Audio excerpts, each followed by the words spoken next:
Құрметті Саятөс ауылындағы ұстаздар мен 1995 жылы туылған сыныптас құрдастар.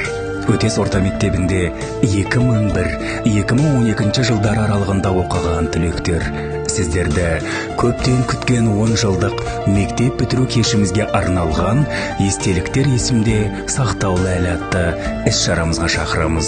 Басқосу шарамыз 21 мамырда басталады. 21 мамыр күні сағат 10-да Боздақ ауылы Рабай әулиесінде бір мал садақа және сағат 16:00-де Саятөс ауылында Батыр спорт кешенінде кіші футболдан жарыс өтеді. 22 мамыр сағат 9 және 13:00 аралығында Батыр спорт кешенінде күрес, кір көтеру, қол күрес спорттық сайыстар өтеді. 25 мамыр сағат 9-да Өтес орта мектебінде соңғы қоңырау рәсімі және кешкі сағат 17:00-де 2012 жылы түлектерге 10 жыл толуына орай Толыбай ауылы сыртқы алаңда тай жарыс өтеді.